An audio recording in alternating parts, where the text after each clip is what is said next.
The moment the emergency room doctor stepped into the hallway, my sister-in-law leaned over the rail of my hospital bed, close enough that I could smell her perfume, that same heavy floral scent she wore to my father's funeral, and whispered to my brother, "Finally, if she doesn't pull through, the farm and everything in the trust is ours. It's finally ours."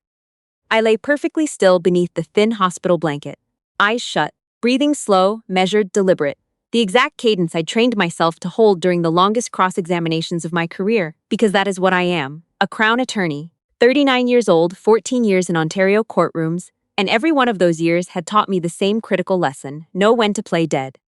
So I played dead. But before I tell you what happened in that hospital room and what came after it, you need to understand how we got there. Because the betrayal that found me in Barrie, Ontario didn't start with a car accident. It started 37 years ago in a stand of sugar maples on a piece of scrubland in Simcoe County that nobody else wanted.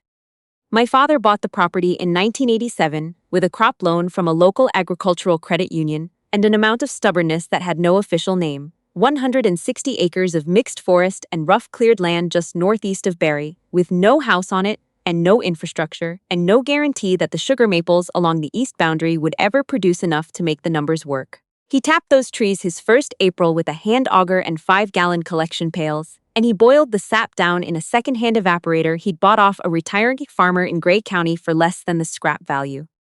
By the time I was old enough to help, we were running 300 taps and selling syrup at the Barrie Farmers Market every Saturday from a folding table with a hand-lettered sign. People from the city would stop and ask whether maple farming was difficult.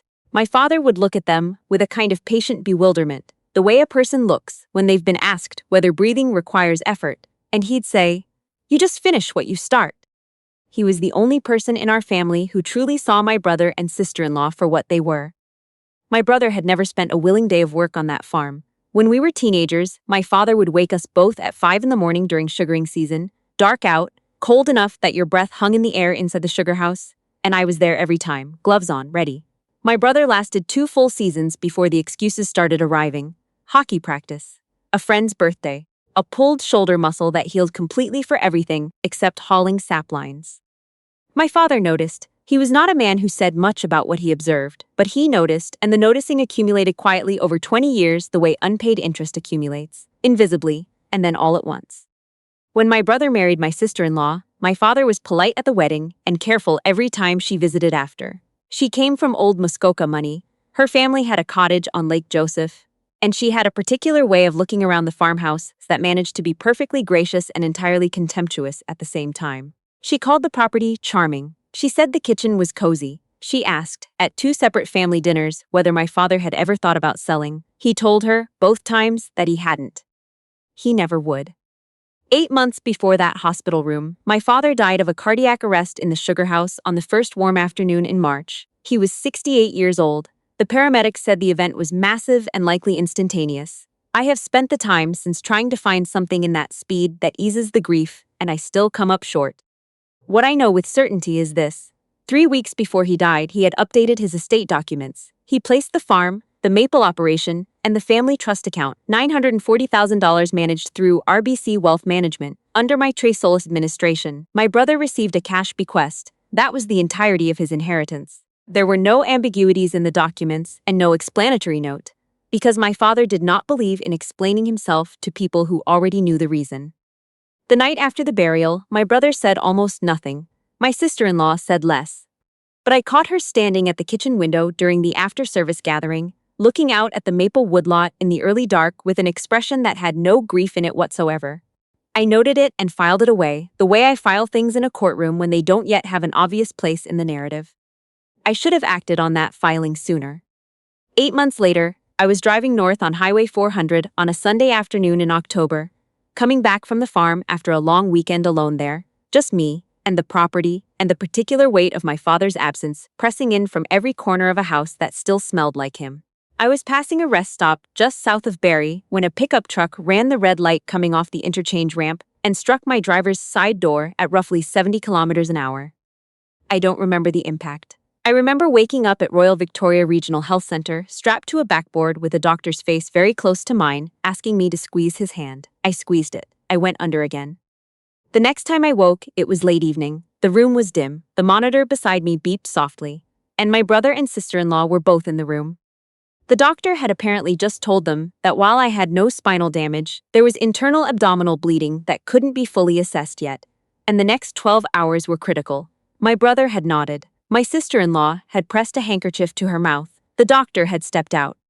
And my sister-in-law leaned over the rail of my bed and said what she said. I lay perfectly still and breathed and thought about the cedar-strip canoe.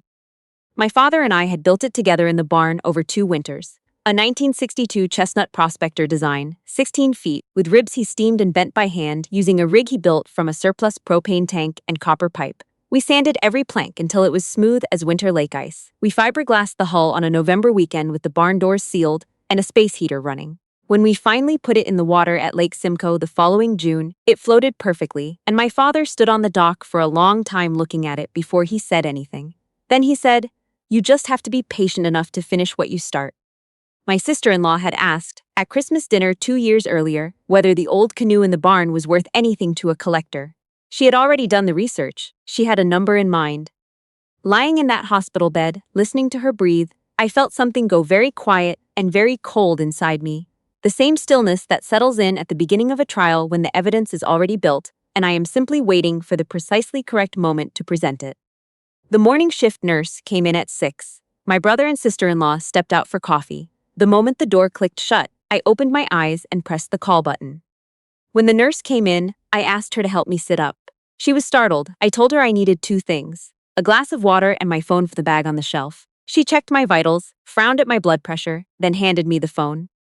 If you have ever been in a position where the person you trusted most turned their back on you completely, take a moment to hit the like button right now and tell me in the comments, how did you find the strength to keep going when you realized what was happening? Because I want to hear it. I'll be reading every single one. I called Odette. Odette Vachon was 64 years old and had been my father's bookkeeper since 1994. She had handled every tax return, every equipment purchase, every operating loan, every insurance renewal for 3 decades. From a desk in the corner of the farmhouse kitchen beside the window that looked out on the sugar maple stand, she knew the farm's finances the way a doctor knows a patient's history, completely, without sentiment and without ever missing a single line. She had attended my father's funeral in a black wool coat and sat in the front row with family, because that is precisely what she was. When I told her what my sister-in-law had whispered, Odette was quiet for a long moment. Then she said, precisely and quietly, "Tell me what you need." I told her everything. She arrived at the hospital that afternoon, carrying a thermos of coffee and a tote bag from the farm boy on Bayfield Street in Barrie, which she set on the windowsill with the calm efficiency of a woman who has managed other people's emergencies for 30 years without ever losing her composure. She waited until my brother and sister-in-law left for dinner. Then she sat beside my bed, and I gave her the complete briefing. My colleague Amara, who practiced family and estate law out of a firm on Bay Street in Toronto, and who owed me a professional favor from 2 years prior, needed to be contacted immediately. She needed to freeze every access point my brother could attempt to reach: the RBC trust account, the registered investment accounts, the farm's operating line of credit at the Barrie branch. She needed to confirm my power of attorney designations and execute the necessary amendments to the estate trust documentation so that any legal challenge my brother attempted would meet a wall of properly executed, witnessed, notarized, time-stamped paperwork that no contingency lawyer could dismantle in a generation of trying. When Odette called Amara that evening, Amara asked 2 questions. Is Delaney mentally competent? Yes, completely. Does she want to move fast? Faster than that. By morning, the trust was locked. Meanwhile, in my hospital room, my brother and sister-in-law continued performing their roles with impressive commitment. My sister-in-law brought me a potted orchid on the 2nd day. She tucked an extra blanket around my feet and asked the attending physician gentle, careful questions about recovery timelines that were far too specific to be coming from simple concern. I heard her in the hallway that evening speaking to someone she didn't identify, in a tone that was not the tone of a grieving family member. She mentioned the farm's acreage. She mentioned Highway 400 access. She said the maple operation was a bit dated, but the land itself was prime development territory once the estate is properly settled. She said this 4 days after the car accident, while the orchid was still on my windowsill. My brother came alone on the 3rd morning with a manila envelope. He sat down in the visitor's chair, set it on my tray table, and told me the documents inside were just standard paperwork: a temporary beneficiary designation update on the RBC accounts, and a property management agreement so he could handle farm operations while I recovered. He said a lawyer had prepared them. He said it was for my protection. He said it was what family does. I looked at the envelope for a long moment. I thought about every February morning my father had gone out to check the tubing lines in -20 weather with cracked hands and a bad back because that land was his, and it mattered, and he had built it and nobody was going to take it from him. Then I picked up the manila envelope and dropped it in the wastebasket beside my bed. My brother said my name. I said one sentence, "I want you to leave this room." He left. What he did not know was that Amara had already filed the amended trust documents with the Ontario court that same morning. Every financial access point was sealed, and Odette, who was staying at the farmhouse under the cover of being the person managing deliveries and farm operations in my absence, had been recording conversations from the kitchen, where my brother and sister-in-law were conducting all their planning as if the house were already theirs. The recordings were thorough. A phone call between my sister-in-law and a Barrie area development firm. A conversation where my brother told his own lawyer that I was not in a reliable state to be managing my own decisions. A dinner table discussion about which pieces of furniture from the farmhouse they intended to keep and which would be sold. A specific exchange about moving the canoe out of the barn before I got any sentimental ideas. On the fourth day, Amara called with the medical news. The internal bleeding had resolved on its own. The hematoma was resorbing without surgical intervention. I would be discharged in 48 hours, fully recovered with time. I turned on the bathroom tap and let myself cry for 4 minutes. Not entirely from relief, though there was relief, but from the accumulated weight of 4 days of keeping every feeling locked down below the surface while I worked. I pressed my hands against the cold porcelain sink and let it move through me, and then I splashed cold water on my face and went back to bed and started building the final phase. My brother had arranged a meeting for the following Sunday at the farmhouse. Our father's old solicitor, a family friend on the Agricultural Association board, and the pastor from Grace Lutheran. He had framed it as a discussion about my long-term care needs and estate management during recovery. He had sent the invitations before I was discharged. He told me about it on the phone, in a careful voice, and said he hoped I was starting to feel more reasonable about things. I told him I was looking forward to a quiet week of rest. I thanked him for handling it. He sounded relieved. The Sunday arrived cold and clear, with October leaves down on the gravel drive and wood smoke threading through the air from the sugar house chimney.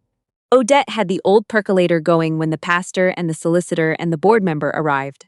They settled in around the kitchen table with their coffees and waited for my brother to come downstairs and begin the proceedings. He found me standing at the counter in my good wool blazer, holding 2 cups. He stopped. I set 1 cup in front of him and said good morning. I sat down at the head of the table, my father's chair, and I thanked everyone for coming. I said I understood there had been concerns about the estate management and my capacity to make decisions following the accident. I said I was glad to address those concerns directly. Then I opened my laptop and played the recordings. The kitchen was very quiet for a long time. When the development firm call finished playing, my sister-in-law's voice, clear and unhesitating, discussing the farm's potential as a residential subdivision within 4 days of my accident. The solicitor set down his coffee and did not pick it up again. The pastor looked at the table. The board member looked at my brother with an expression I have seen on juries before, the specific sobriety that settles on a person's face when they realize they have been used. My brother said the recordings lacked context. He said I had been emotionally destabilized by the accident. He said an independent review of the trust documents was warranted. I slid the amended trust paperwork across the table. I placed Amara's legal summary beside it. I listed every account freeze, every filing date, every time-stamped court confirmation. I said, "You're welcome to bring a lawyer. Amara's direct line is on the last page. She's been expecting your call." My sister-in-law stood up and said this was outrageous. She said she had done nothing wrong. She said my father had never liked her and I was exactly the same as him, and she wasn't going to sit in this kitchen and be treated like a criminal by the 2 of us. I looked at her for a moment. I thought about the orchid. I thought about her standing at the window the night after the burial, looking at the woodlot with no grief on her face at all. I pointed at the door. She picked up her coat and my brother picked up his jacket, and neither of them said anything coherent on the way out.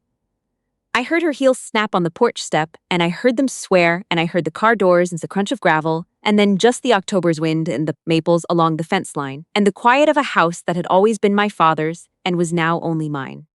The pastor cleared his throat and said, "Well." Odette refilled everyone's coffee.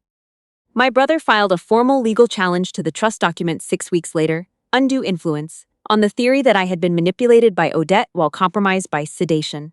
It lasted 11 weeks in the Ontario courts before it was dismissed. Amara had the hospital's medication records showing I'd been alert and off sedation for 36 hours before any document was executed. She had the nursing notes, the time-stamped call logs, and the complete chain of evidence that Odette had assembled with the systematic thoroughness of a woman who has kept immaculate records for 30 years and is not surprised by anything anymore. My brother did not call after the dismissal. My sister-in-law sent one text message that began with an apology and ended with a request to cover their legal fees. I read it twice, then blocked both their numbers, the way you close a file when a case is concluded and there is nothing left to add. By March, the sugar maples were running again. Odette managed the operation with a local crew and a new collection system I'd ordered in December. I drove up on the first warm Friday of the season and spent the weekend in the sugar house the way I had spent it every year since I was old enough to be useful, watching the sap boil down in the big evaporator, listening to the low roar of the burner, breathing air that smelled like rain and something sweet underneath it. The steam rose through the roof ventilator into the cold morning sky, the way it always had and the way it always would. I had set up an irrevocable retirement annuity in Odette's name, a percentage of the annual farm profit, structured so she would never need to worry about money for the rest of her life. When I told her, she tried to object. I told her it was not a negotiation. She pressed her lips together, looked out the kitchen window for a long moment, and then gave one single nod. That was enough. The canoe, my father's canoe, the one we built together in the barn over 2 cold winters, I donated to the Simcoe County Outdoor Education Center, which runs wilderness programs for kids from lower-income households across the county. I watched them strap it to a trailer on a clear September afternoon, and I was glad. My father built that canoe to be paddled. It deserved a better legacy than sitting in a collector's garage or funding someone else's shopping trips. I stood at the edge of the maple woodlot that March weekend with a thermos of coffee, Odette beside me, watching the first sap of the season run clear from the tap and into the line.